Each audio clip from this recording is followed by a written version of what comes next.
more than one kid down the hall doing fist bumps? Because it's quiet, and it's 11 o'clock. Yeah, it is. I know Kira's here, and Elliot's here. Schmancy. We got He's two. awesome.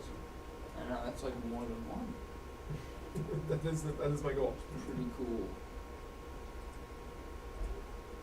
I'm gonna go check. I don't hear anybody yelling and Yeah, screaming and it's weirdly stomping. It's quiet. weird.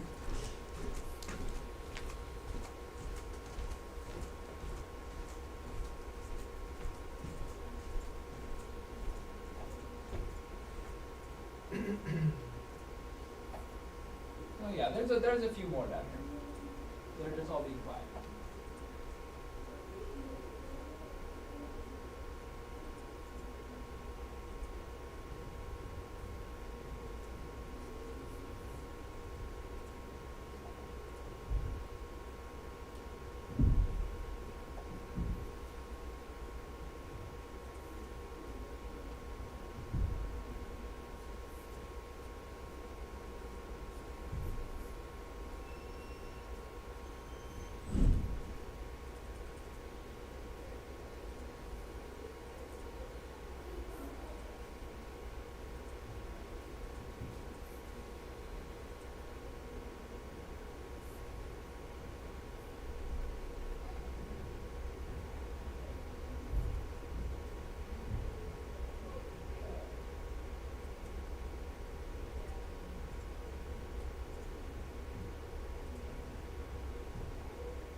Aw.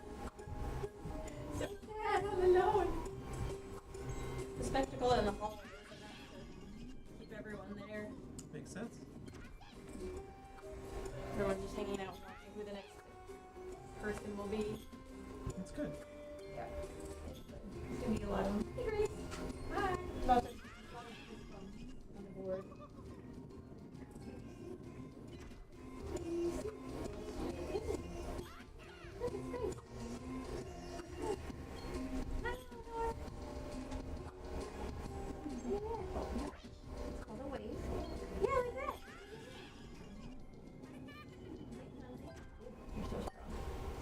Wobble, wobble, wobble. Whoa. You made a Christmas castle. Mm-hmm.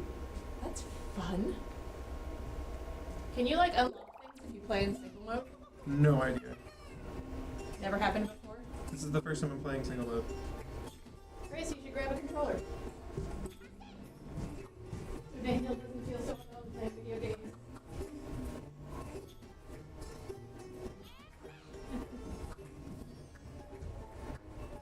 Oh gosh, what? How do you do this?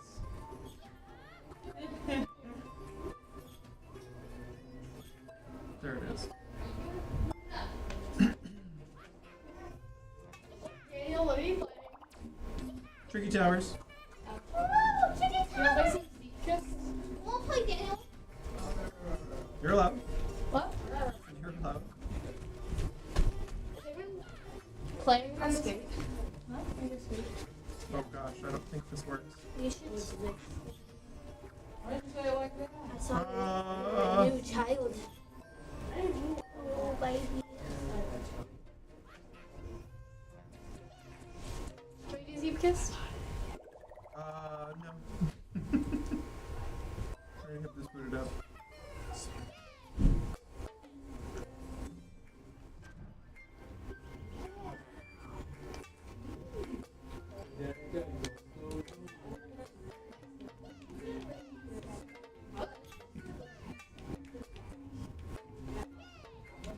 There's a fourth controller. You can play it.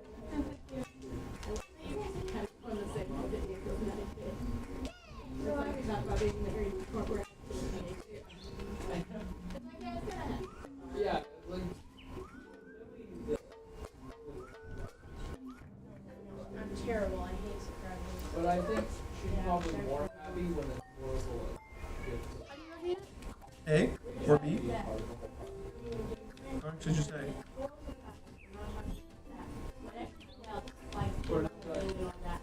Oh yeah, if you want to go back and forth, you can use triggers instead of A. Because the left and right trigger do the opposite rotation.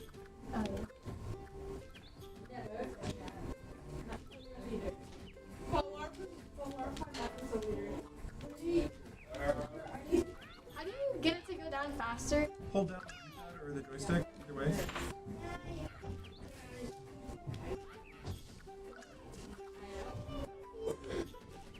Oh, I did that wrong. Oh, I messed that up.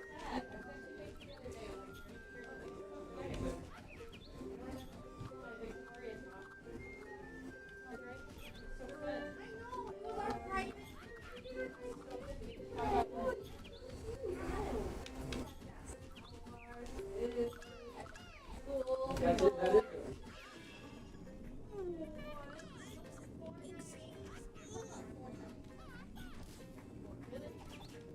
Ooh, no!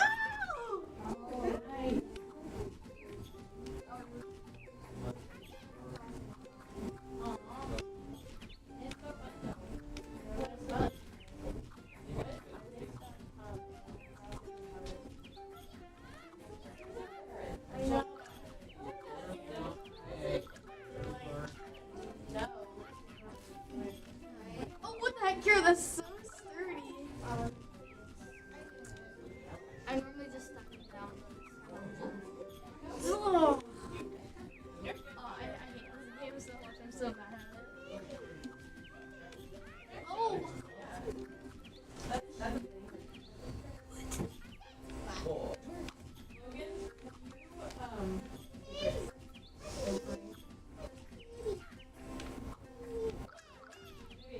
No!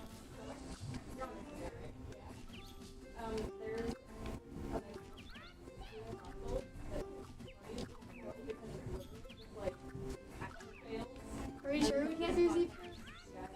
Look at how hard the balance is. Why is that happening? What?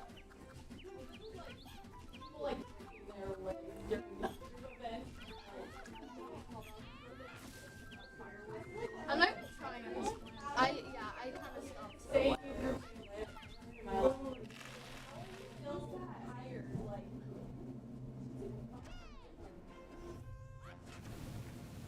like a rocket in space. Are you sure we can't play Z?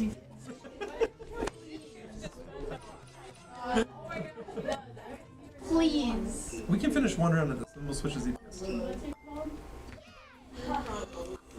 No, I keep like it's. Wait, so how do you? Oh.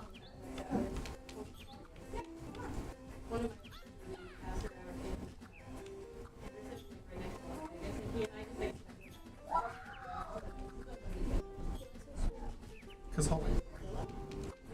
Who? I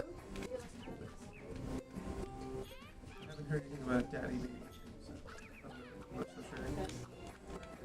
Kira, how do you build it straight? Pay attention to the blue fault line before you hit down.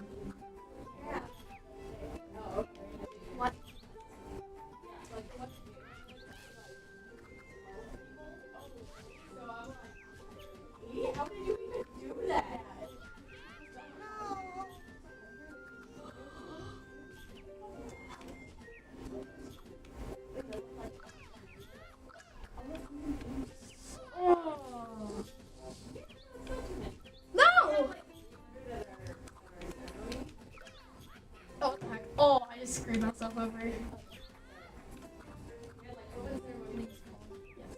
No! You're wanting it to fall? No, because like look at the position I'm in. You want to start over that area? Yeah. That's. I might actually be able to freeze. Oh wait, what? Oh! Yeah, look at this.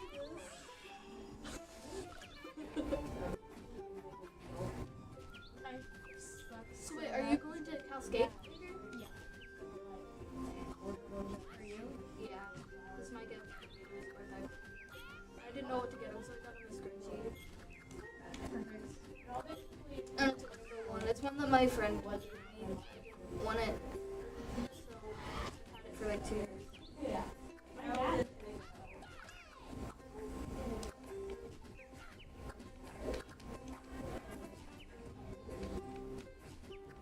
Are you almost done? Oh, we would actually stop it. Wait. Yes. Like, okay, yeah, I suck at Tetris. What's Tetris? See? No.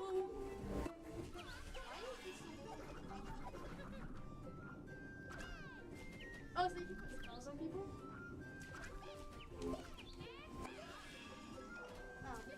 Oh, But- thanks. That's way better. I didn't know what it was gonna do. It was just random. Like a question mark. Whoa. There you go. You can have one too.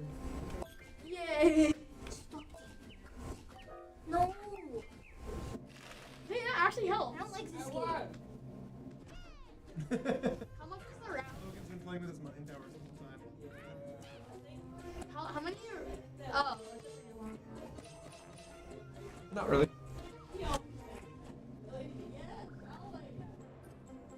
Why? Ah. These controllers are so weird. Yup. It's like I know that name. Yeah, exactly. There, I've not heard in a long, long. Why is Lucas so fun? What's Winterstat? Featuring Ray. Not a game. Oh, that's sad. That will be a fun game. Yeah. These controllers. He said it's gonna go in a different direction. Oh, that's so weird. That's cool. Wait, Battery. I'm not sure if it's gonna be like So a further it downhill scans your or drive. I have no- It tells you what folders are big and what's in Other them. direction, as in. So if you have like a full hard drive, or should it just go sideways? you can figure out why and where. I don't like these controllers. I mean, I'm always up for more Star Wars, but like, I don't like that. Did you like edit it to where it was like There are two Pac-Man? kind of people in the world. Those are like Star Wars. Have you seen all the Star Wars movies? I'm bad at this game. I like both. I don't even know how to play it. I'll be lime green. What's the most aerodynamic car? There's no. Micah's here! Why is my controller like freaking not working? Wanna be trained? I'm gonna be all green. Green is my color. Like, have a beret.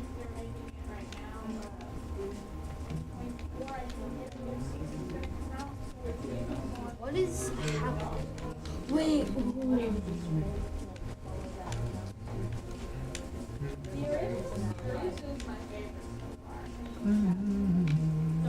Dan, who's number 2? Because I think that might like physically be the most aerodynamic car. Just the pencil. Wait, can I choose? Yeah. Passed or lost actually all of them. Really, you want the hard ones? That's what you want? What? No. Like No. the last level? Are you kidding No, me? I don't. Do you have any idea what you've done? I'm literally. Oh, this is this one. Do you press Yeah, we've any actually buttons played to the hard No, one. this one's No. so easy. There's no acceleration in this game. You don't have an engine. It's kind of like Rainbow Road. It's like no barriers What? on the walls. Just. How did you do that? That was so perfect. That was total I don't luck. like this. Total I'm luck. just falling to my death. Slowly. You can press Y if you want to die. Oh, too late. That was insane. why are you good at this game? Because That I was like luck, man. That was it. I luck. don't like it. You didn't die that time. Yeah. Oh well. You know, Okay, as wait, let's do quickly, this one as again. quickly. This is actually kind of fun. I like this map. You haven't played it. You died instantly last time. but I watched. No, I did so good that one. Yeah, Why I'm did a you higher go so score. fast? How did I land that barrel roll? Oh, there we go. Nose it. Oh, I didn't hit it that Nose time. I like this. This is fun. No, there. Hit it. Ah. Yay! I'm gonna die the same way I did last time. Yes, you're That is awful. so lame. Oh my god. Oh, I Usually, after lunchtime. I hit someone. I can't see. You're like getting inside my camera. As Logan No, said, Daniel! Maya, I can't eat while you're inside of me. Oh! How did I hit that again? Because Maya and Logan were Daniel, playing hit it again. and Maya just walked inside of him and he was like, I can't eat while you're inside of me. Daniel, I kind of hit the barrel roll again, except I did like a flip instead. Oh my gosh. It's so dumb. Stop you doing survived fancy this. flips. It's not my fault. Daniel hit me. Yeah. Yeah, sure. I hit you. Also, why am I so I was good? in front. You got my way. Posted on Instagram, sometimes on the website. There we Okay, go. why do you keep not making that one? It's a speed check. A lot of the level builders put in speed checks on purpose. Why did you pick the same level? No! Wow. Okay, this one might actually be harder. It might be. You don't know. That one's really fun. It was like that one like jump that's really hard. My car is kind of Why? The pink ground has no steering. Like you can't steer. Yippee! I hit the boost. Yeah. Daniel, I'm just spinning in circles. Why? No. I made it. Is that gonna be cookies and No. balls? What? No. It's gonna be like Oh gosh. How did I do that? Oh gosh. Oh gosh. Oh Okay. gosh. What with the carrot cake? Because then you can have like Ooh, carrots. going down. Wait, Oh. where do you go after You that? have to flip 180, or like close to 180. Oh, that's hard. Okay. Oh, turn I'm the just car sliding. almost backwards. Almost backwards. Quick. I can't. It's too late. Okay, let's do this again. That was fun. So the round ones boost you in whatever direction you're facing. So you have to hit them facing the direction you want to leave them. Does that make sense? All the arrow boosts Stop hitting always me. boost you in the same direction, whereas the round boosts. I look like I have a shopping cart on the back of my car. Why haven't you answered? Hey. I need to answer. White, no, I'm spinning in circles. Ooh, I missed it. I still managed to like survive. I love how hard you can steer. I'm just spinning in circles. Can you brake on the goo? You can break. Oh, not on the goo. No. Okay. This is so. Micah! Oh, Micah! Oh, I did it! Daniel, I did it! Wait. Daniel, I did it. Yep, I'm about to. Sorry, I was focusing. Alexander Alexander Hamilton, what? Okay, did you know Alexander Hamilton, the person that plays in Lin-Man? Whatever. I don't Manuel know. Miranda Yes. Manuel. Whatever. Yeah, he does. Is this a loop? So, Yeah, he's in it. Why am I at It's this so camera? weird seeing him in it. You're like, Why oh, are you that's at Hamilton? Hamilton? I didn't even see that! I totally just. I lost all my wheels! I have one wheel! I think you have no wheel. I You have one. The one wheel wonder. Yeah, why do you need more wheels? It's Well, just you can just use Alright, you ready for this? Don't hit me this time. Don't hit me this time. Logan, stop. Stop hitting me. Logan, I'm stop. making it realistic here. Why you hit me so much? No! Ha! I just died. No, I didn't die. How? Oh, there we go. I lost the wheel. I got soaped. I'm all soaps. Oh. Anthony's just killing everyone else. He's not actually winning. Oh my gosh, you have to be sideways before you go off that. What? Okay, this one What? actually is probably harder than the other one. This is a pretty good level. Stop running into me. Oh, hey, we hit 200. Why you keep running into me? Why? I always die there because I forget to turn. My body just goes flying. Now I have no speed because you sent me sideways. How do you stick to the wall? By not going fierce, you have to go like gentle. I'm auditioning for The gun. Percy Jackson, second season. Stop, I have Daniel, no jump. speed. Wait, I what? have no speed. I'm Daniel, gonna what? die. Daniel, what if you jump onto that area down there? I'm just. Yeah, but not yet. You cannot compete with me. I belong with it. You're not I gonna. No, I'm not gonna make it. Just like the gentlest death. Stop turning left at the start. Just go straight, and we will all survive this. What?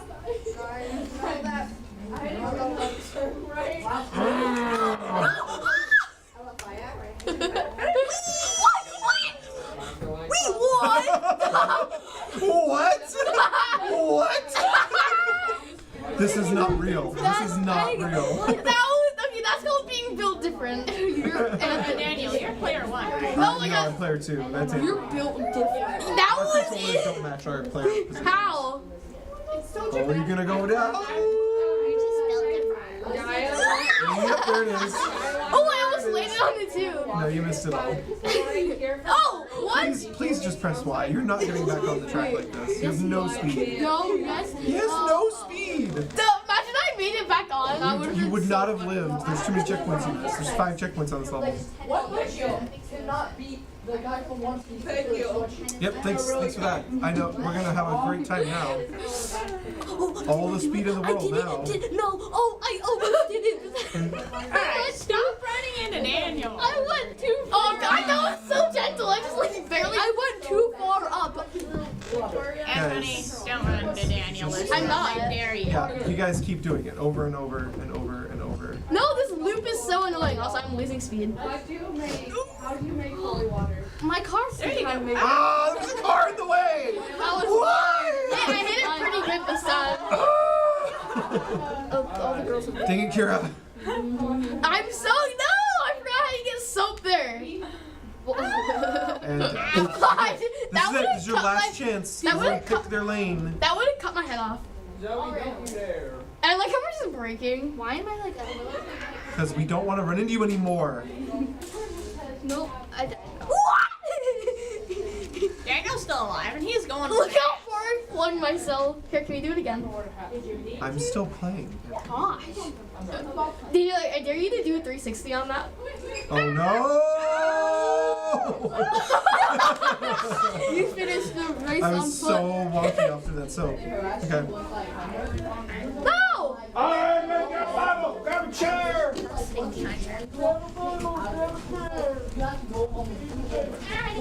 Zoe, are you mocking Daniel? That's quite rude. Victoria, can you sit next to me? Can you sit next to me? Abby, can you sit next to me? Oh, yeah, can you sit next to me? Abby! Abby, sit here.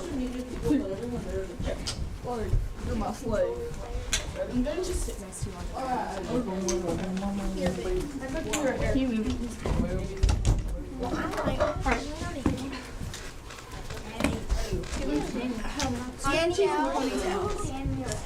I remember Doing this. That's what Will I remember in my 6th grade I did this. No, that's what how Will said it. Danielle. Guys, second Who's Will? Put away your stuff. My mom's name is not Oh my Will. gosh. Yeah. Good morning, everybody. Because I don't need one. Micah, did you break something? Probably. It's what he has in his Exploring new walks. New My bad, when is your birthday? Imagine. Imagine. I have to do workouts too, okay? Daniel, hopefully we end early. Or end on time.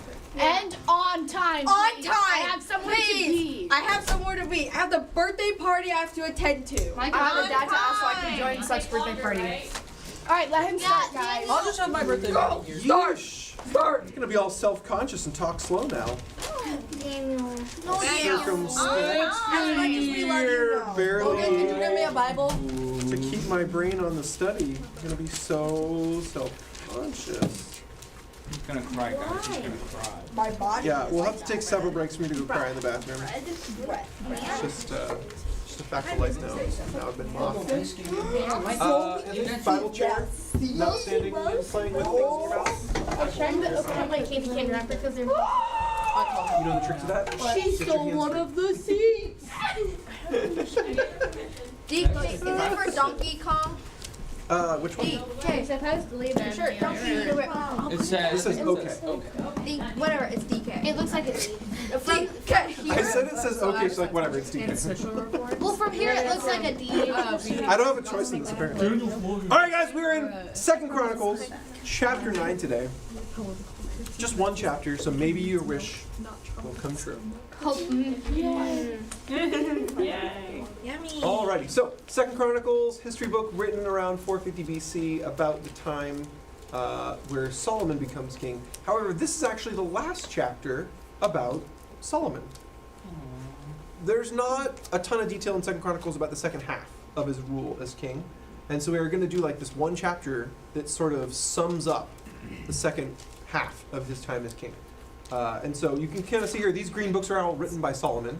And so that's roughly akin to his lifespan, the stretch of those books right there. It actually starts around when he became king and when he died is the end of those green chunks. So we are about halfway through the reign there, a little past half. David's been dead for about 24 years. Solomon reigned for a total of 40 years. So He died early. he Why died did he early. die? What does that mean? He died early. Why? If he Assassin. like how old is he? He died early, guys. Well, currently he's 44, How old is he? and there's 16 years left. So he dies when he's 60, I think. That's young. Well, Not really. it depends on what you die of. Oh wait. I mean, like if you die in battle, I don't know. It's not, So When he died. it's not Could weird. you die late? my great grandma's grandma, Mhm. she died when she was 103. Wow, that's My awesome. great So I grandma. have the chances of longevity, so like That's awesome. My great-great-grandma is George Washington. My great grandma. She's like she got a hole in one and made the news for the like A hole in one? a hole in one at 102. 102 is great. The oldest hole in one. Yeah. Oh wait, yeah. I met Wilbur. I met Robra. Alrighty. And they would be bigger. Now that we all know you have grandmas, It's like we're gonna move I on. have one too. Let's read the first 9 verses of 2 Chronicles chapter 9. When the Queen of Sheba heard of Solomon's fame, she came to Jerusalem to test him with hard questions. She arrived with a large group of attendants and a great caravan of camels loaded with spices, large quantities of gold, and precious jewels. When she met with Solomon, she talked with him about everything she had on her mind. Solomon had answers for all her questions. Nothing was too hard for him to explain to her.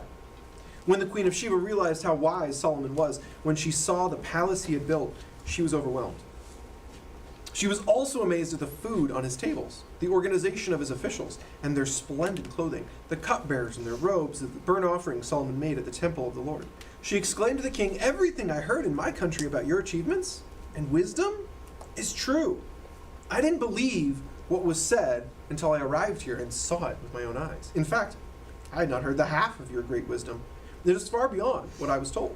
How happy your people must be. What a privilege for your officials to stand here day after day listening to your wisdom. Praise the Lord your God who delights in you and has placed you on the throne as king to rule for him. Because God loves Israel and desires this kingdom to last forever, he has made you king over them, so you can rule with justice and righteousness." And then she gave the king a gift of 9,000 pounds of gold, great quantities of spices, and precious jewels. Never before had there been spices as fine as those the Queen of Sheba gave to King Solomon. All right, so we have here first sort of a brag. It's not a humble brag, it's just a brag. I don't like brags. Well, luckily the king is not the one telling the story, or else it would be pretty bad. Yeah. Like, I have this and that. But instead, this is a brag about their own country. So remember who's writing. This is a history book written 450 BC about the time in 900 BC. And just the last 70 years, they've been slaves. So there was a time in their history, back when the country was founded, when everything was awesome, everything was rich, everything was going really well, and things slowly went downhill, and then exploded. Like, everything ended one day. 70 years later, God brings them back, and there's a few leaders who are trying to set things back up. They're trying to get the country going again, because there isn't one. They have to invent it, they have to make it. And so they write this book, and they talk about the ups and the downs, but mostly they talk about the ups. They focus on the upsides of their nation's history. And then there's going to be, after we get past this golden age where we're talking about David, we're talking about Solomon, we're going to start to see some other kings come into the story, and you're going to see the history book writers start to talk more about the negatives as we get further down the line. But they're setting up an ideal, and so they filter Solomon, they filter David. They only really give you the good sides of David and Solomon because they want the people to have an ideal. They want the people to have a place to go back to. Do you guys know that word idyllic? You guys know how that's used in a sentence? No. Can someone try it for me? How do you use idyllic in a sentence? It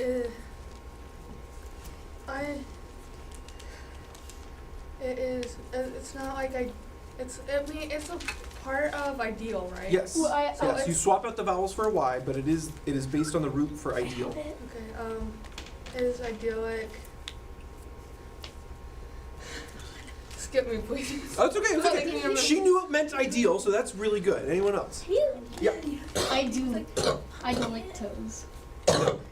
Anyone else? No? Okay. Has anyone ever heard of a utopia? Yeah.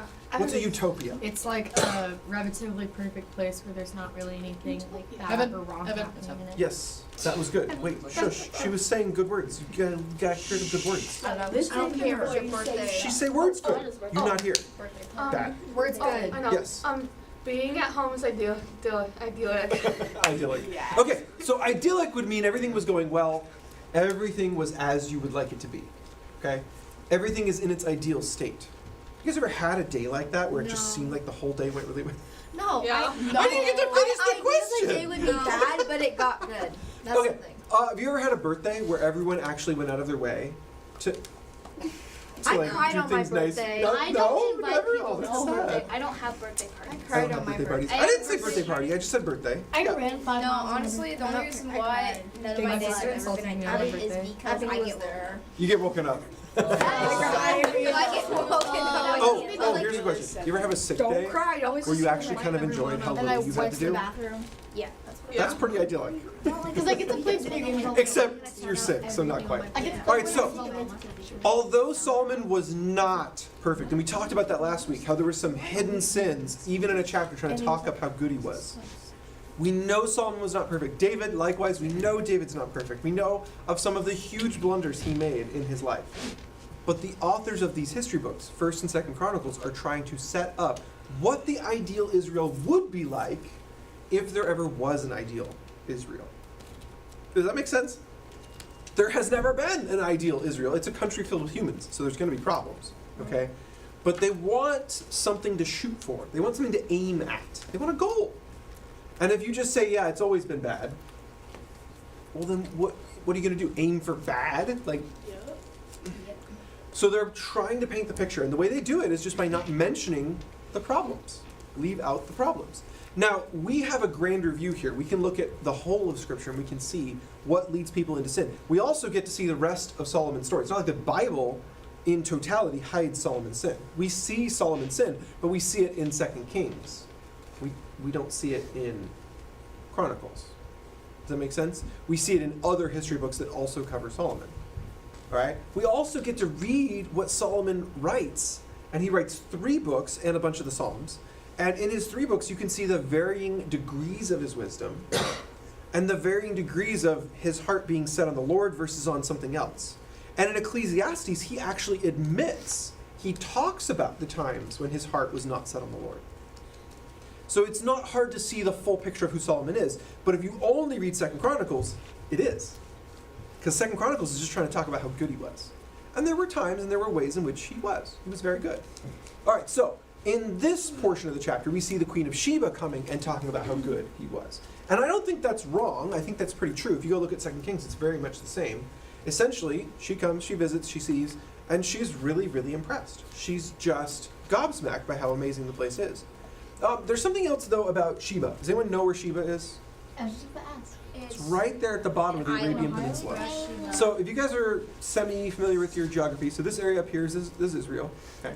This whole area over here is called the Middle East. This chunk of land sticking off over here, this is called the Arabian Peninsula. And this area of the world is where the Arab peoples come from. This is the origin of their place in the world. Right around here is modern-day Saudi Arabia, okay, right in the middle. And down here, this left half of the end of the peninsula, this is modern day Yemen. Yemen isn't that like Yemen. a very persecuted area? Yemen is. It is on the top of the list for places to not be a Christian. What about North Korea? It is testing itself I against wanna North go to Korea to North become Korea, the like, worst place to be a Christian. This is right up there, Uncle, guys. it's like his There is dog. almost nowhere on the planet where Christians are more persecuted. What's interesting about this place is that it is currently divided along something like this line. This area right here in Yemen is under the control of a different leadership than the rest of Yemen today. And the rest of Yemen today is not quite so bad for Christians, although it's not great. But this little area over here that overlaps a lot with Sheba is ruled by the Houthis. Does anyone know anything about the Houthi tribe? They like owls? They have no fondness for owls whatsoever. I know, surprising too. Yeah, Great teachers? they're great teachers. Nope, not great teachers. They have to. No, it's not if we choose to. Anyone else? No one? They're Indians. So it's Yes. They're in the Houthis. No. They're actually a terrorist organization that is growing so fast that now they rule more of the population of Yemen than they don't. Like airstrikes. Does this make sense? Like, follow for a second. They rule more people than live in the rest of Yemen. Even though their slice of Yemen is physically smaller, they have something like 75, 80% of the population in their smaller slice. Well, I mean, look at the United States of America. If you just sliced out all the major cities, you'd have like 90% of the population. But land-wise, that wouldn't even be like 10% of the population, or sorry, of the land. So yeah, most countries are like that. I mean, as long as they're big enough, you have rural areas where very few people live per square mile, and you have these urban areas where everyone is just crammed in there, thousands per square mile. And it's somewhat the same here. The Houthis rule most of the people in this area and the rest of the country, which is what the rest of the world considers the legitimate government, because they don't rule through, we'll kill you if you don't do what we say. They just are a normal government. They have some strange laws. They do still persecute Christians, but it's roughly just like a normal government. The problem is that this has been growing, the Houthi tribe, because they're getting funding from Iran, which is up here off the map a little bit. Why are they getting fired? Because Iran likes to be able to attack people without having the consequence of attacking people. And if they can pay them to attack people and give them the weapons to arm their soldiers, then Iran can say, like, you should go do that thing. And they'll go do the thing, and then no one can, like, go attack Iran because they didn't do it. Why don't we It's just called do it? Iran. Like I've heard it called her like Iran. It's like That's Iran fine. and You can say Iran. however you want. Iran. We're saying it in English anyways. So, you know. I doesn't ran to Ohio. So what's going on right now, and this is kind of important just in general for life to know about, is right here is the Suez Canal. You see this little few blue dots of water right there? They dug this out. They've actually made a canal here. And this canal is one of the biggest shipping lanes in the entire world.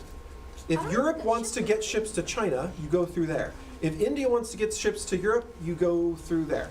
If the Middle East wants its oil to get to Europe, then you go through there. If Russia wants to sell oil to China, you go through there. If someone wants to send anything to the Philippines at any point, and you're not China, you go through there. If anyone wants to send anything to Japan, you go through there.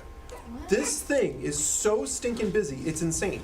One time, a ship got stuck in there a few years back, where the ship went diagonal in the canal, and it literally raised the prices of goods all over the planet, because one ship got stuck in the canal for a few days. Isn't that nuts? What? Like- Oh, just because the inconvenience. Right, the canal's this wide, the ship was this long, and he got diagonaled in there, and then the current jammed him into the wall, and he couldn't move. Because he was longer than the canal is wide, and so you can't turn the ship around. And so they get tugboats in there, and then if you take him off the wall the wrong way, you're going to put a hole in the ship, and then he's going to sink in the Suez Canal. Which is worse. That's worse than being diagonal in the Suez How Canal. deep is it? I don't know, actually. Like, No idea. what Could do be you put- 50 feet, could be 20 feet. I have no clue. Just save the goods. Yeah, just unload the ship. They may have tried to unload the ship to make it lighter. I don't know. All right, so right now, the Houthis, because of the war between Israel and Hamas going on right now, the Houthis, being also Islamic, decided we're going to attack every single ship that comes through here. Now, this isn't quite as narrow as the Suez Canal. Suez Canal is like one ship at a time. Like Oh, literally, so you they can't. must have, like, There's no big passing ships lanes. lined Just up. one ship at a time. You go in a straight line, then you shut the canals on the other side, and you go the other direction. There's like one lane to go back and forth in. They should make But this is pretty big. You can send like 10, 20 ships side by side through there. It's much, much bigger. However, the Houthis control the whole coastline right here. And so they've been sending suicide bomber drones to attack ships. And it cost them a few $100 to make these things. They're basically like model airplanes with a bomb on them. Oh wow. And they just send this thing off, land it on the ship, and you don't even have to kill everyone on the ship. You just literally disable the ship and that's it, game over. Now you've got this ship that can't control itself, can't steer, can't move, just like hanging out in the water. And eventually these things start piling up as they just drift downstream. Like it's not good. It's not good. They've also been sending crews of people to go board the ships and like try and take them over. We had a problem in Somalia not too long ago where pirates would go take over shipping ships. And like, oh yeah, but like, not like, arr, pirates, like just a bunch of guys from Somalia with machine guns and a fishing boat. And they just like take actual grappling hooks and ropes and like pull up alongside your boat and like throw the grappling hooks and climb up the ropes. Classic mafia. And then they just have machine guns. It's just No, some classic. Somalians with machine guns. That's all it is. No, classic It's like Uncharted. you've got shipping containers and a boat and maybe some like food in your kitchen. Like you don't have anything to fight guys with machine guns. I mean, wait. Somalia pirate movie. Yeah, okay, sorry, you're right. You probably have a Cook them cleaver a or nice something. meal and they might stop. Yeah, that's gonna help. Okay, so that was a problem a while ago. Now, we actually have, from the Houthis, special forces on helicopters. This is not guys with grappling hooks and ropes.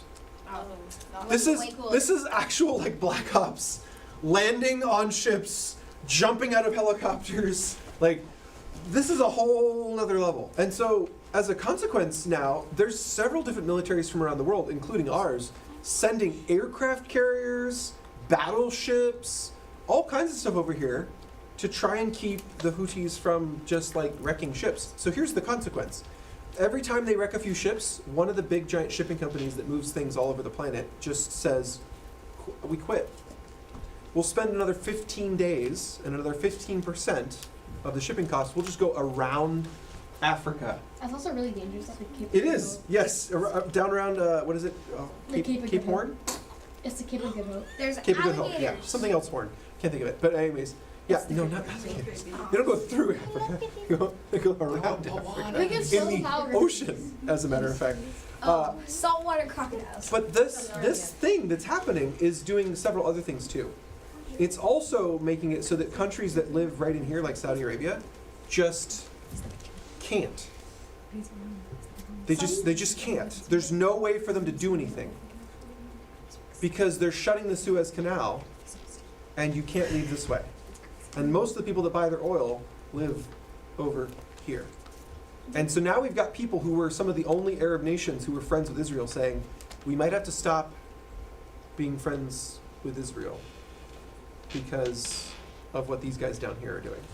So we've got some crazy stuff going on up in Israel right now anyways, between Israel and Hamas. And now we've got people who are trying to put the pressure on, and they're succeeding in putting the pressure on. Israel trip gonna be canceled? Isn't Israel what? Is the Israel trip? Right now it's postponed. We're picking a new date. So we're gonna like try and actually keep the same people going and just pick a new day on the calendar and go later. Yeah.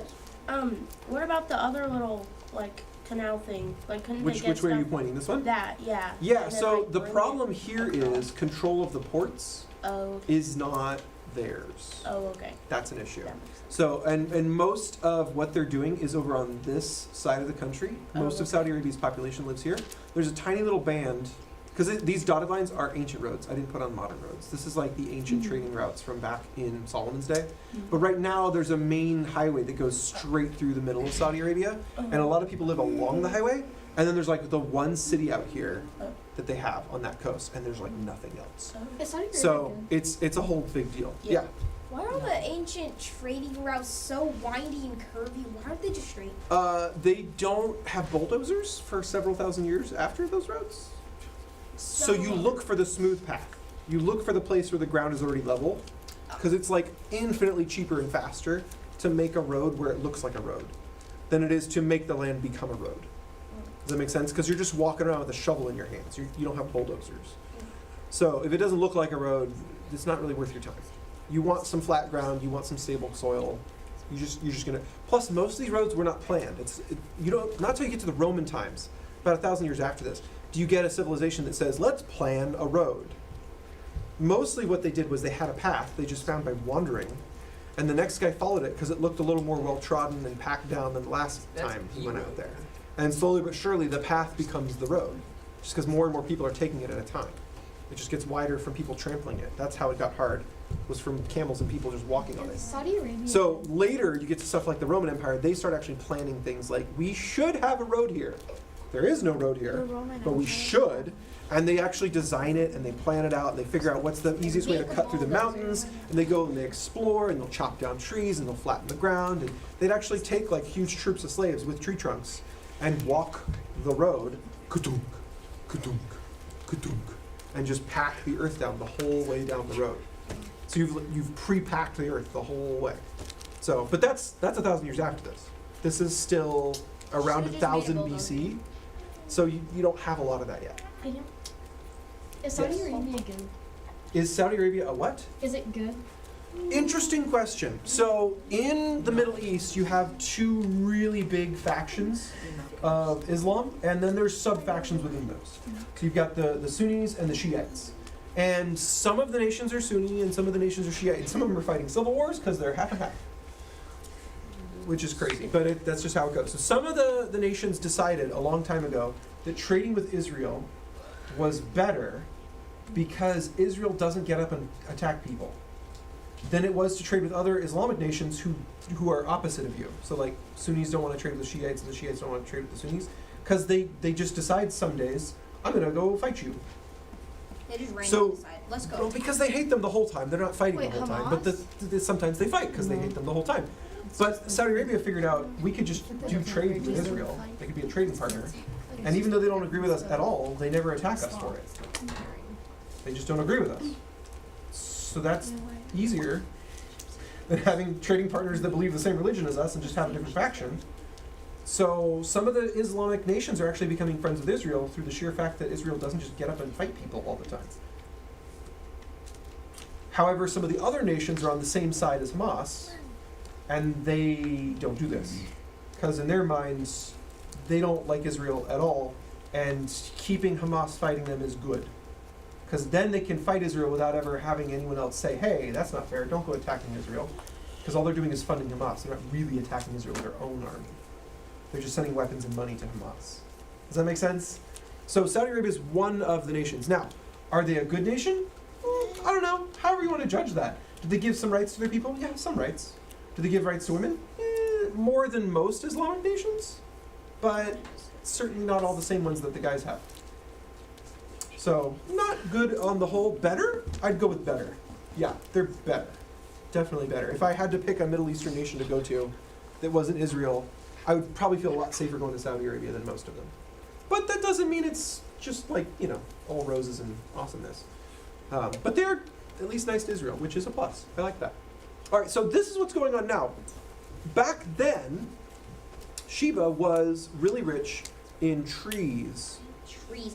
I know, They weird, have right? oxygen. They had a lot of rare timber that other countries didn't have. They also grew a lot of spices and traded for a lot of spices. Wait, if they grow a lot of spices, why do they trade for spices? Well, they don't grow every spice. They don't have every kind of climate. Money. Probably the best place on the planet to grow spices is India. And India is just off the map, right around here. If you sail past Pakistan, you'll get over to India. Is Pakistan And good? because they're out here right on the edge, their ports that face the ocean, this is the Indian Ocean over here, their ports that face the Indian Ocean have a real quick, easy time getting over to India and back. So if you wanted to leave Israel and get there, you had to sail through here and then sail all the way down the Red Sea, which doesn't always have reliable winds, and so you can't always go in both directions. Essentially, when Israel did this and tried to get all the way to India, it took them 3 years to get there and back.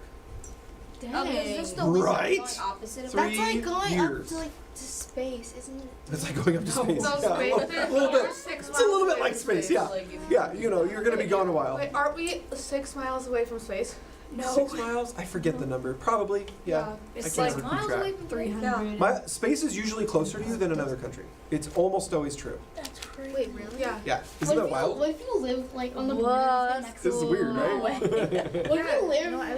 you live like Right on the border of Mexico, you could probably get equidistant. If there's Where it's like me and the roadways ISS like and Mexico, we're all equidistant. You know, you could probably get there.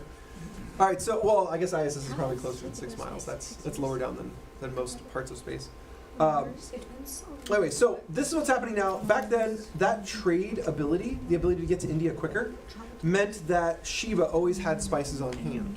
And so for them, it wasn't as expensive. So to bring a gift to Solomon was kind of cool because it was a lot more expensive to get spices this far inland.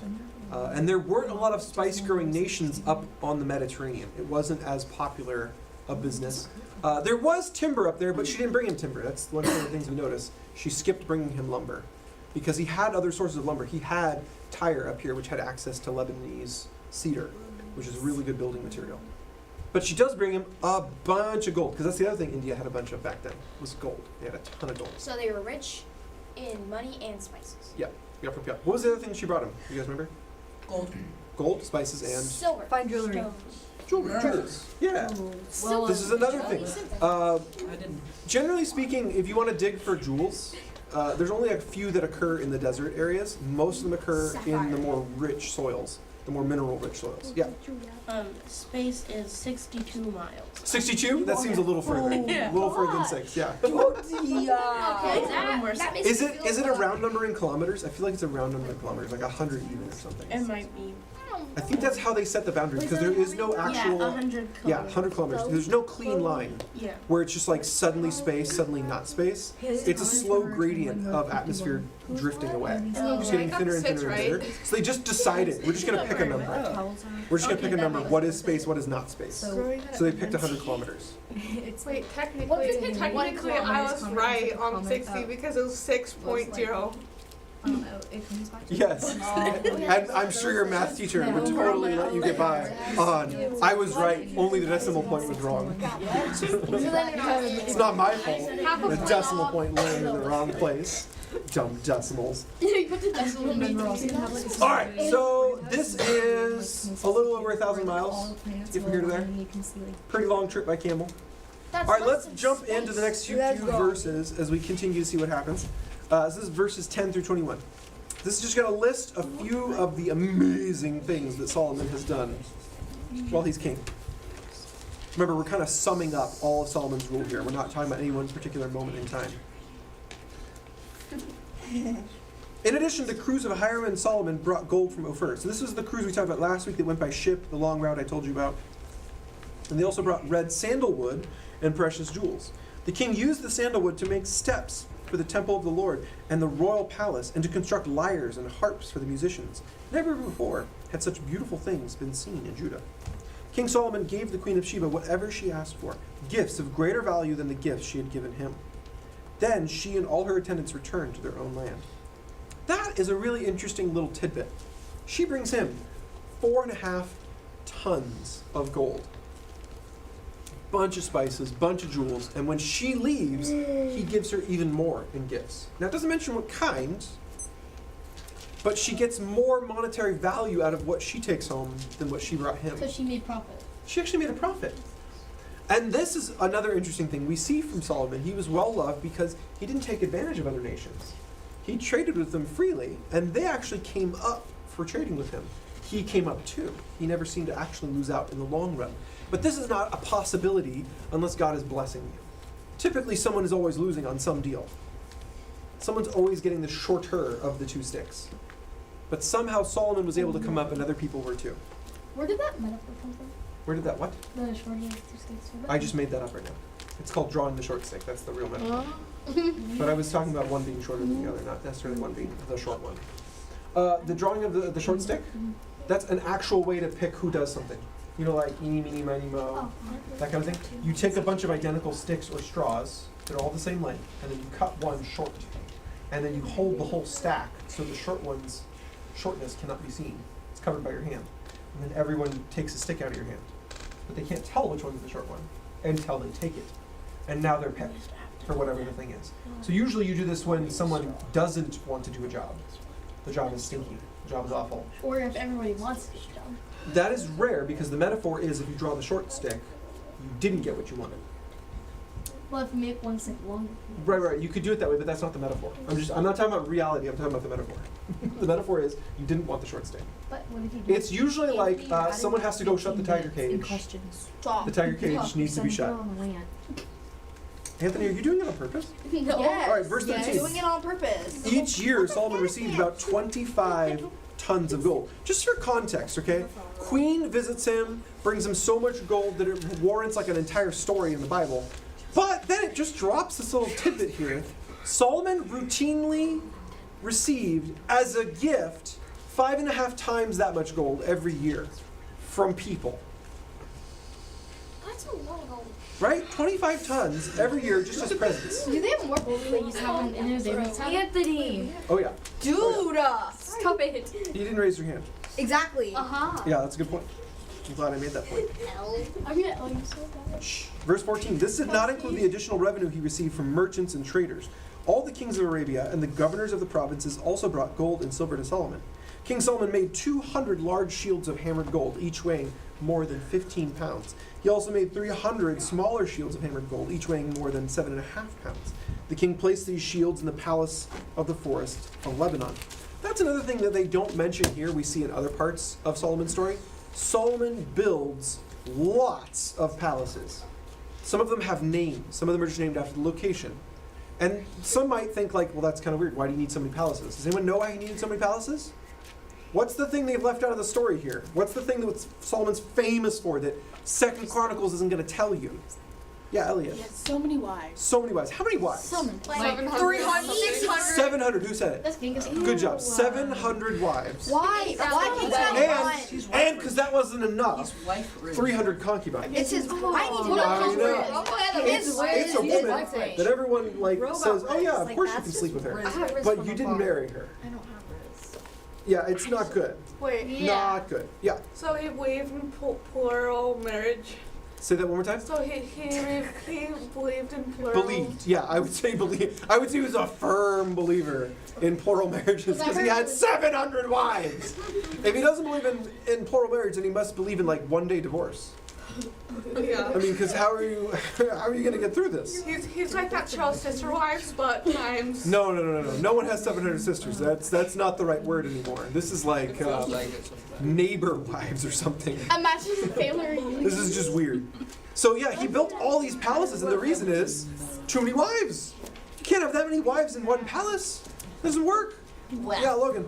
Actually, Oh, Zoe, did you have some? Well, no, I just found it weird. Verse 13 in my Bible says 666 talents, which that must have been like the old measurement. Yeah. But I just found it weird that it was 666. Yeah. So I was just gonna ask, did that become like the devil number after this? Oh, way after. No, Okay, way okay. after. So it And wasn't like a there's weird not thing back actually then. consensus on 666 being the right translation of that passage anyways. Oh, okay. So the way you write your numbers in like Greek and Hebrew and Aramaic is completely different in all Okay. three.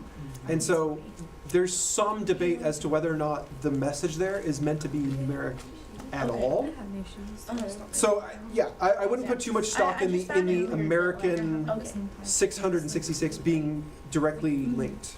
I don't think that's actually the case. Okay. Essentially, that passage is trying to be a coded message. So to think that it's a literal message goes against what the thing is saying. Okay. Does that make sense? Yeah. Yeah, that's the best I can say it Okay. really. It's not literal. So even if it is the character is 666, which is not certain, that's not what it means. Okay. Okay. Okay? So anyways, when it pops up in a literal context, there is no relation because Okay. it's not meant to be literal in that place. Yeah. The symbol in Monte is like clause, but it's also supposed to use like the Hebrew. I think Yes. Hebrew for 666. Correct. You are correct on that one. Okay. Don't you want to be at church longer? yes. But you, That your was a good comments tidbit. That was a good make me tidbit. mad. 25 minutes. All right, so yeah, he has all these palaces for all these wives, and again, the history book writers leave that out on purpose. Verse 17, then the king made a huge throne, decorated it with ivory, and overlaid with pure gold. The throne had 6 steps with a footstool of gold. There were armrests on both sides of the seat, and a figure of a lion stood on each side of the throne. There were also 12 other lions, one sitting on each end of the 6 steps. No other throne in all the world could be compared with it. I meant to put the picture up. I went and looked for like 30 minutes to find a good picture of the throne. What has happened to all those stuff? Got to stick it on the slide. Why do we need the picture of the slides? It's a Daniel, no. It's gonna be like It's gonna be fine. It's gonna be fine. I was Daniel. trying. as much as I love you, I was like, no. High school you. Couches. No, we get to play video games. So they know. They have worship and they have couches. That's fine. Okay, there we go. What's all the people? That didn't take that long, okay? It did. How much is that worth in modern times? Like, It's just a bunch of gold statues. Yeah, like, how you much don't is even have that to have worth? artistic value. It's Exactly. already stupid expensive. what has happened to all that gold? Like now? It was stolen. Ocean. Oh, okay. The whole city was sacked. The whole thing burned to the ground. It's probably The metal all melted down, taken away as treasure for Babylon. Okay, so it's deserved it because he had too many wives. I think my dad. No, gold doesn't degrade. Oh, really? He deserved it. Gold stays gold. It doesn't rust, doesn't tarnish, doesn't fade. Does it burn? It's just gold. He It deserved melts. But it's burnt. No. Well, not with normal temperatures. You can evaporate gold, but you have to go way up there in temperature. I didn't even know there was Most materials that don't like catch fire and turn to charcoal, so metals in particular, they do the same phases as water. You have a solid phase, a liquid phase, and a gas What if phase. you inhale? But gold as a gas is incredibly hot, or it's in super vacuum. I want gold. What if you inhale a gas in the No, I can't. Well, gold it is inert, so it doesn't poison you like some heavy metals. But you know, dosage matters. You know, you get enough gold in you, then it really starts to get in the way. It's just physically bumping into things it shouldn't be in front of. Like if it coated the inside of your lungs, you can't breathe. So yeah, it kills you. It doesn't matter if it's poisonous or not. It's just coating the inside of your lungs. Of course you're gonna die. At least you're drippy when you die. So you know, you gotta let the oxygen through. Okay. So anyways, there's your throne picture. Just thought that was kind of cool. This is embarrassing. I know some people think of these things as gaudy, sort of like over the top opulence. But he's a king. You know, it's the appropriate time to put up giant gold statues. That's like normal, right? I like statues. Well, we're going to talk about them more at the end. I want to get through this to see all the things he did before we start talking about the good and the bad of it. So all the King Solomon's drinking cups, this is verse 20, were solid gold, as were all the utensils in the palace of the forest of Lebanon. They were not made of silver, for silver was considered worthless in Solomon's day. The king had a fleet of trading ships of Tarshish, manned by the sailors sent by Hiram. And once every 3 years the ships returned, loaded with gold, silver, ivory, apes, and peacocks. Apes. Solomon apparently had a lot of animals brought in. He made like big zoos. He had like a big menagerie. Like his own zoo. Like His own zoo. Like in his house, like his own zoo. Not in the house, like, but on his land, like around the palace. Why? What's the whole point of all this? It's to show how rich he is, to show how That's powerful he is. lame. That's Yes. Thank you. I thought he was wise. That's not wise. Well, okay, but Okay, ma'am. No, I lied to. I lied to. You still like it. So- I say, ma'am. you gotta get into Ecclesiastes. You start to see the progression. The progression matters. It's not an all at once. It's not a for the whole time he was king. First, he has like There's a 7 timeline zoos. here. There's What? a story going on. He starts out wise and everything's for God. That's how he starts, okay? Then he actually just tries to make the country better. As he tries to make the country better, he makes the country richer. As he makes the country richer, he gets richer. As he makes the country and himself richer, he gets famous. As he gets famous, people start coming from all over the world to visit him. When people come from all over the world to start visiting him, everyone brings him presents and just throw money at him. As everyone just throws money at him, people are just doling out compliments constantly. You're amazing. You're the best. You're the smartest there ever was. So as he just starts in this humble place of I want to follow God and make him the greatest, slowly, step by step by step, he gets to a place where he's the richest, most famous, and most prideful guy on the planet. Does that make sense? Like, he started in such a good place, and then just gradually, over the years of being king, everything built up to this place where suddenly, I am amazing and deserving of 700 wives. For 13 years. Eventually you get there, okay. But that's not the end. He doesn't just like, he gets there, it's awful, he's the worst, and then he dies. Another step occurs. He's at the top, he has all the money, the palaces, the power, the fame, the women, and then it dawns on him. I'm not happy. I don't have monkeys. I'm not happy. I'm canceling him. You can't have enough apes to make you happy. You can't have enough women to make you happy. You can't have enough money to make you happy. You can't have enough power or fame to make you happy. Amen. There is no point where you've got enough that you're magically happy because you have enough. It doesn't occur. You can have the most of everything all at the same time, and you're still not going to be happy. Yeah. This is really hard for people to believe when they don't have the most. When you have the least, or you have second least, or third least, or barely enough, it's unbelievable when someone tells you, well, that won't make you happy. You're like, are you kidding? I'm so upset about not having this. Of course I'd be happy if I had it. No. And you can't know that for sure until you have it. So then you look to people who've had it, and they tell you, it doesn't work. It's still hard to believe them, though. It still feels like if I had $1 million, I'd be happier. Right? If I just had $1 million, I'd be happier. Right? Prove me wrong. Talk to someone who's had $1 million. I've never met anyone that had $1 million. My uncle has keep $1 million. looking. I did not ask. Is your uncle infinitely happier than you? No. Isn't that weird? He's just as happy as me. It's so hard to believe, but then once you Why? get there, trust me, it's true. It's true. And Solomon is the best proof of this because he had all of it at once and he still wasn't happy. So if you ever get through Ecclesiastes, like 12 chapters of the same kind of thing in almost every chapter, but you get to the 12th chapter and he finally lets you in on the secret. Here's the big deal. Life isn't about having, it's about doing. And so he says there's certain things you can do in life that will make you content. And if you can be content with those things you're doing, that's enough. Don't ask for more than that. And if you keep asking for more and you keep wanting more and you keep looking for more and you keep achieving more, you'll keep getting more, but you'll never be happy from it. Yeah. So basically, when Solomon's like, oh, I'm depressed, I'm gonna get another wife. Oh, I'm angry, I need another monkey. Yeah. Yeah, that's basically it. I need more peacocks. Where does he find all these The new women? ship comes Like, into harbor. Oh yeah, more peacocks. All the peacocks come out of the ship and he's like, oh my gosh! still not happy. That's only 60. I need 500 peacocks. Alright, so he has all this stuff. He's still not happy. Do you guys know what he said to do that would make you content? Buy stuff. Nope. Spend your gold. Go to God. I'm sorry, what was that? Spend your gold. Spend your gold. Nope, not that. Same as buy stuff. away. Eat your gold. Give it away? Nope, What? not that. Gold. Get rid of it all? Nope, not that. Although, he didn't try that, so I'm not sure he could give that Get advice girl. firsthand. Get married. Marry more girls. More Nope. monkeys. Nope, no monkeys. Horses. Apes? Not horses. Anthony? Wisdom. Oh, it's something else. No. First grade stuff. This is first grade stuff. It's obvious. What do you do to be content? It's obviously peacock status. No, Daniel. Is that what he said? Jesus. Although, The answer it's is close in one regard. Jesus. Build a temple.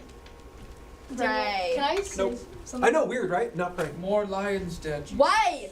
Because it's He's Solomon. wise though. I didn't say this He's was, wise though. I didn't say it was Jesus' advice. I said it was Solomon's advice.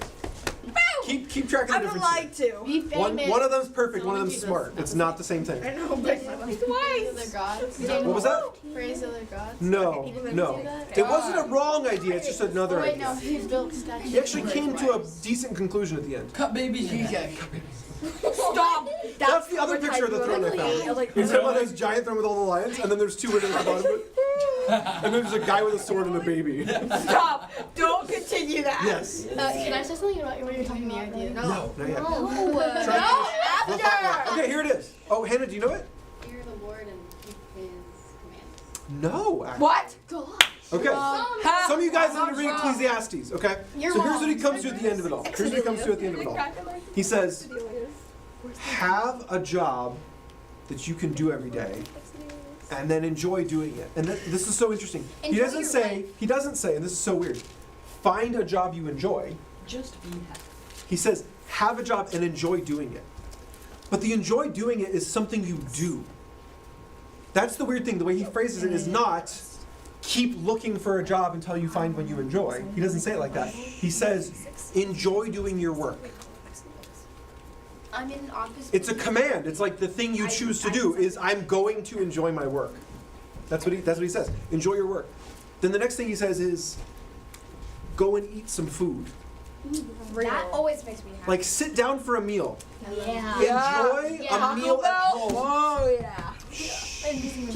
Enjoy a simple meal at home with your family rather than seeking fancy, exotic, wow, this is the best steak I've ever had in my life food. No, you don't need to eat peacock.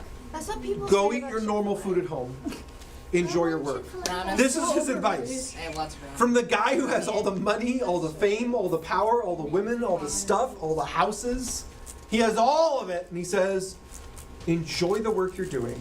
Eat food with your family. A simple meal. Like, that's it. That's the secret. That's the whole thing.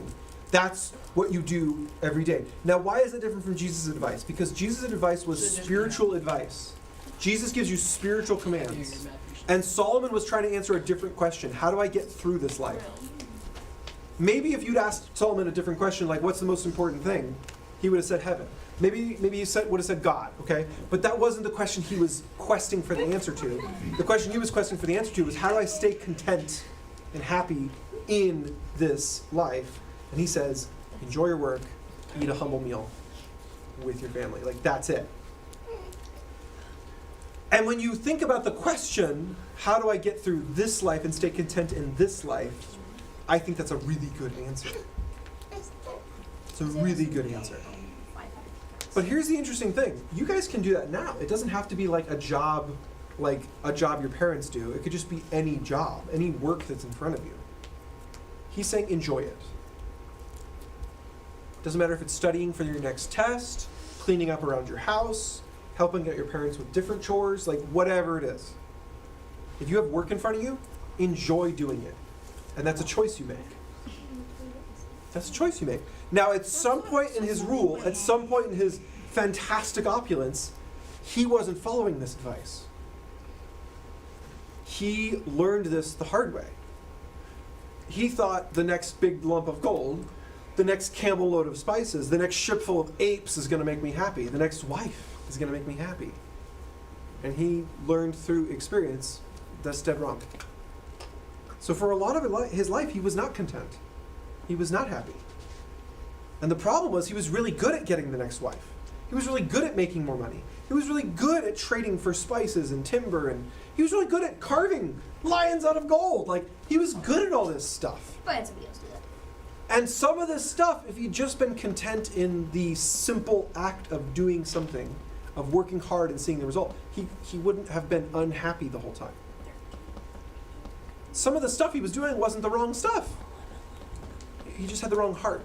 He had the wrong head. He was going about it for the wrong reasons.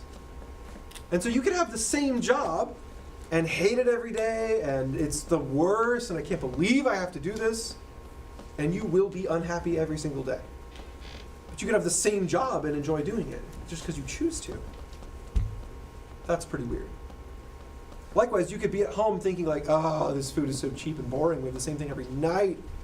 Sounds great. Or you could actually just sit there and enjoy a humble meal with your family and enjoy the time. Yeah. These are options. They're choices you make. Money is not going to fix all this stuff. In fact, it makes it harder. You get distracted by the upgrades you can keep making to every area of your life. So, we get down to the next verse, verse 22. So King Solomon became richer and wiser than any other king on earth. Kings from every nation came to consult him and to hear the wisdom God had given him. Year after year, everyone who visited brought him gifts of silver and gold, clothing, weapons, spices, horses, and mules. Solomon had 4,000 stalls for his horses and chariots, and he had 12,000 horses. I don't know about you guys, that sounds like a problem. Yeah, So if you I've got 12,000 horses and 4,000 stalls. There's a problem with being rich. Does Sophia would I don't have enough garages for my cars. I'm too rich. I have too many cars. King math. It's king math, yeah. Girl math. It's not girl math, it's king math. He had a problem with girl math. 700 plus 300 apparently equaled not enough. It's not good. What's enough for him? So he stationed some of them in the chariot cities and some near him in Jerusalem. He ruled over all the kings of the Euphrates River in the north to the lands of the Philistines and the border of Egypt in the south. The king made silver as plentiful in Jerusalem as stone. That means that the king made everyone around him rich. It wasn't just him. The people in the city, he went from using silver as a precious metal, something rare to be sought after, turned it into pennies. Simple currency. You walk by a penny on the street, you might not even pick it up. What if it's like No, but do you get my meaning? Like, that's a real thing people do now. They see money on the street, they don't pick it up because it's so, like, small. It's so worthless. But if you collect it, becomes. I know that, but I'm saying most people don't do that. What do you think? Most people leave the penny on the ground. Well, okay. He made a kids precious metal do that. become like that. If you saw it on the ground, you wouldn't even spend the time to pick it up because it wasn't worth enough. That's nutty. Nope, still reading verse 27. And valuable cedar timber was as common as the sycamore fig trees that grow in the foothills of Judah. Now that's an interesting side note. We'll come back to that. Solomon's horses were imported from Egypt and many other countries. The rest of the events of Solomon's reign, from the beginning to end, are recorded in the record of Nathan the prophet, the prophecy of Ahijah from Shiloh, and also in the visions of Iddo the seer, concerning Jeroboam the son of Nebat. Solomon ruled in Jerusalem over all Israel for 40 years. And when he died, he was buried in the city of David, named for his father. Then his son Rehoboam became the next king. All right, so two things real quick. The trees that produced fruit in Israel became famous. They were famous for their figs. They were famous for their dates. They had date palms. They had sycamore figs. These two trees loved this part of the world for whatever reason. They were just in love with this climate, with the mountainscapes they had, with the deserty winds. I don't know what that is about those things, but they just loved them. And they didn't grow the same way in other parts of the world. So Israel, not full of a ton of natural resources, becomes massively rich, and yet they don't have a lot of things that are just naturally theirs to trade. You would have to be some kind of genius to trade from this guy to that guy and become the middleman of the Middle East. Because you don't really have anything to give people except for figs and dates. Like, that's what you're good at, figs and dates. Now, weirdly, when Israel was attacked by Rome, after Jesus' time, around 70 AD, this giant war breaks out, and Rome destroys their crops. Everywhere. All of them.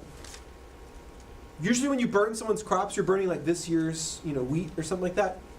Rome burned down the trees. And we actually thought that the date palms went extinct because there were no living date palms in the country to keep on, reseeding and reflowering and reseeding and reflowering. So we thought they were gone, totally gone. Archaeologists found, not me, but archaeologists found this seed store that was deep in a fortress that Rome had burned. The whole fortress burned. But the seed store survived. Now, it's been sealed up for like 2,000 years. So they didn't think any of these seeds would survive. They've been cooked lightly by fire. They've been left alone for 2,000 years. I mean, if they're not going to grow, in 2,000 years, they're probably not going to grow, right? But they gave some of these seeds to a botanist who's really good at coaxing half-dead seeds back to life. And they did it. They brought back the Judean date palm that was famous for hundreds and hundreds and hundreds of years as the best dates on the planet. And they got it to take root, and they made at least one male date palm tree, and now they're working on a whole field of female date palm trees so they can get these things to start naturally. Some trees do both. Some trees have female and male flowers all over the tree. Some trees are exclusively male flowered or female flowered. And you've got to get bees to go from, depends on the species of the tree, you've got to get bees to go from the male tree to the female tree to get the pollen to land on the flower. Wait a second, trees I have know. genders? Not all trees. No, not the trees. The flowers do. The flowers do. And some species have mixed flowers. They'll put out female and male flowers all over the place. Some trees have specific trees that'll just only flower male, and other trees that'll only flower female. So you've got to get the bees to fly back and forth. And so some plants are like this, and you don't know it, and so you'll plant like only one male in your whole yard, and like it never gives you fruit, and you're like, why is there never fruit on this tree? It's like, because it needs a girlfriend.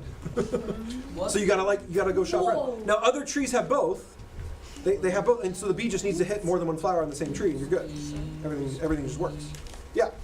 I'm just imagining the one guy in that fortress who was like, hey, we should make a room just filled with a ton of seeds. And they're like, why would you? He's like, I don't know. They'd been planning for war with Rome for a long time. It was done intentionally. Roman They knew that Rome was It going to wasn't burn their just the crops. seed-obsessed They guy in didn't town. think they were all going to die and no one would open the seed vault. I think They thought they were, a few of them would live and they'd be able to replant the crops the next year. And no, they all died. Everyone who knew about the seed Daniel. vault was dead. So then the seed vault just sat there. Yeah. how often do you think about the Roman Empire? Yeah. That's an old meme now, but it's true. But how often? On a regular basis. I won't really. I have to be working pretty stinking hard for a whole week to go by not thinking about the Roman Empire. Really? Why? Because I'm a historian. Like, I love history. I've done it at least. This is my jam. Me too. The Roman Empire is the most pipital empire, the I most know, pivotal everything. society on the I planet. know it's an old meme, but In like, all of honestly, human history. I'm curious. No, we because, are. like, my uncle's like yapping about it all the time. Americans. Give it a few thousand years, and I can tell you the I right. knew that. Also, I feel like Greeks. I knew that. The Greeks are way better than Yes. Yeah, they were a flash in the pan. They were here and then gone.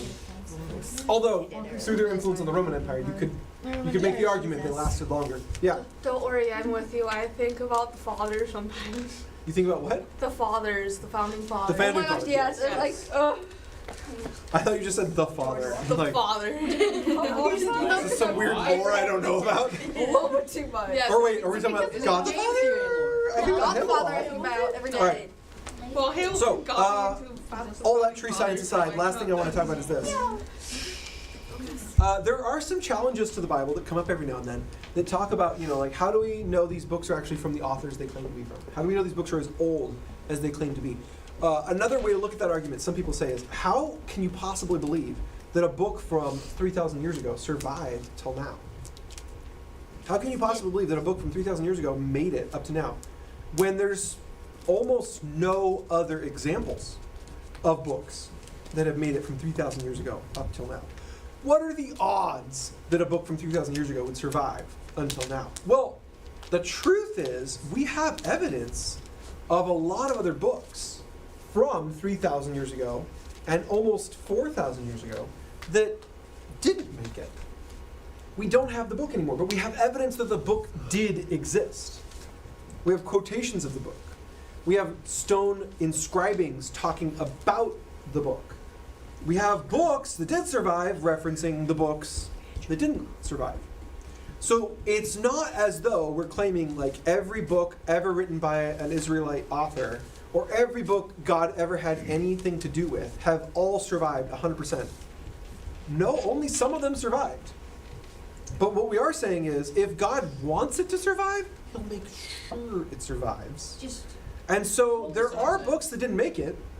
And my guess is, I'm not God, so this is not like true. You can't test this. But my thinking is, he let some books not make it. Really? And that's why they didn't make it. Really? Wait, Well, actually, look at the list, guys. other books? The record of Nathan the prophet, the prophecy of Ahijah from Shiloh, and the visions of Iddo the seer. Follow what those things are. A record from Nathan the prophet. Nathan was God's prophet. Nathan made like one mistake that we know of ever. He was a solid prophet. Why would God intentionally get rid of his? I don't think he would. I think God just didn't preserve his. Wait, God didn't see a purpose in that book surviving, so he just like let it do what it was going to do. It got read by those who were going to read it. It got left on the road one day, it got buried in a house when it crumbled and, it was caught up in a fire. I don't know, but it didn't make it. Look at the other one, prophecy of Ahijah from Shiloh. If it's a real prophecy, now I don't know it's a real prophecy, but it claims to be, then it came from God. If it was real, it came from God. And yet, it didn't survive. Then you've got the visions of the seer named Iddo. Visions of a seer are either completely made up, completely junk, or they came from God. And if it came from God, then yeah, God let one of his books that he revealed die. And I'm sure he made sure everyone who needed to read it read it. I'm sure he made sure that everyone who needed to see what was in that book got to see it. But then at some point, the list was done. He checked off everyone who needed to read the book. So it just became obsolete. Became obsolete. So it was planned to become obsolete. It was planned obsolescence. However, there are these 66 books that God decided I want these ones to stay. I don't want these to go. I don't want these to fall apart. I don't want these to be lost. I don't want these to be buried and forgotten. And so he made sure these ones made it all the way through. Does that make sense? So we're not claiming like everything ever written by a godly person, everything ever written, through God's inspiration will always survive. Well, no, only if he wants it to. He says his words are going to last. His words are going to be there till the end of time. So maybe you could reverse that and say these weren't all his words. Yeah, maybe that's true. Maybe the record of Nathan the prophet is like some of God's word and then some of Nathan's ideas. And so God's like, yeah, it's not pure. I'm not going to save that one. Maybe Edo the seer was a fake seer. I don't know. I never met the guy. Okay? So we don't really know exactly why, but don't let anyone confuse you. Don't let anyone ever say that, Christians think that everything God ever did always survives no matter what, or everything every Israelite ever did always survives no matter what. We know these ones survived. We have really good evidence for these ones. That's what we think survived because it's been proven. All right. Last thing, a little wrap-up verse for you from 1 Timothy. What if we memorize that verse? It's a good verse to memorize. I'd be glad if you did. Teach those who are rich in this world not to be proud and not to trust in their money, which is so unreliable. You guys ever heard of inflation? Yes. Their trust should be in God, who richly gives us all we need for our enjoyment. Catch that. That goes right back to what Solomon tried to teach in Ecclesiastes. What you need to enjoy life, God gives you. You don't even have to ask for it. No. Tell them to use their money to do good. That's critical. Don't use your money for yourself. Use it for good. They should be rich in good works and generous to those in need, always being ready to share with others. By doing this, they will be storing up their treasure, not money, treasure, as a good foundation for the future so they may experience true life. You see what he did there? He took the word treasure, which is so often correlated with money, and talks about a good, true life. They're going to experience true life. And he twists it into something eternal. So that essentially what you're doing by using your money the right way is you're creating infinite, eternal treasure.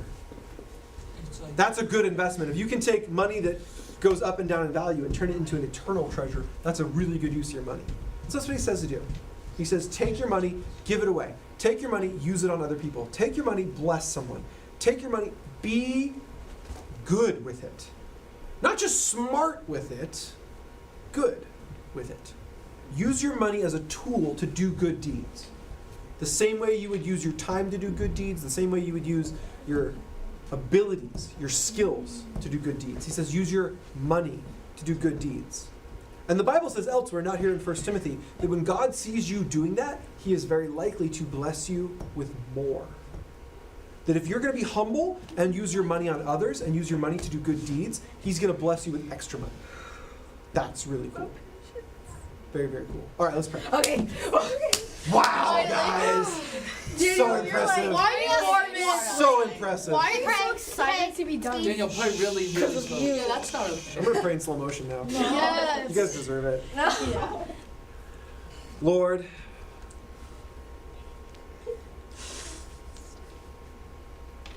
no, I'm just kidding. We come before you today humbled by the example that Solomon gives us. The things we so often strive for just don't work.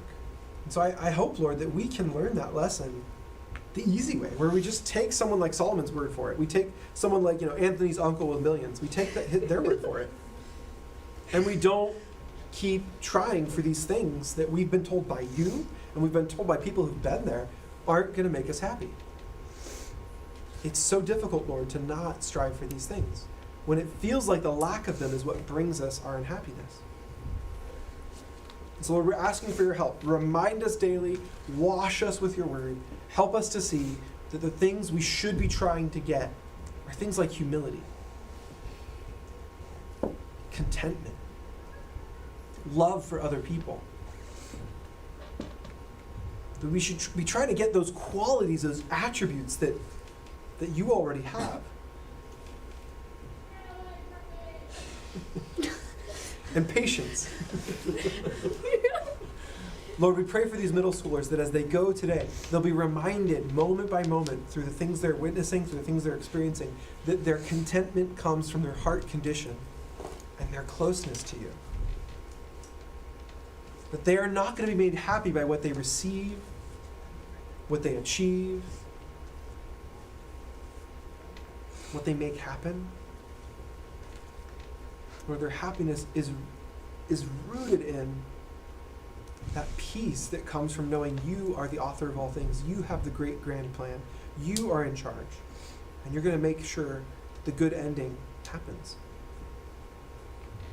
Lord, help our peace and our hope to be rooted in you.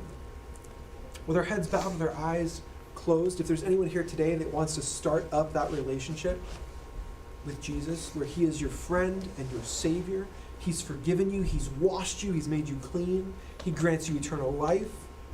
He says that if you just put your faith in him, you can have all that. You ask him for forgiveness, he gives it. You ask to be part of his family, he lets you in. If you want that today, you need that today, just raise up your hand and I'll pray with you. You can talk to him. And you can start that kind of relationship right now. You can have eternal life in heaven. You can be with him forever.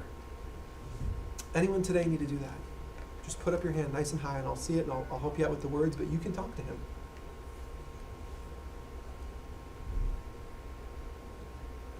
All right, well, Lord, we love you. Bless these middle schoolers as they go. Help them to see what in life truly, truly matters.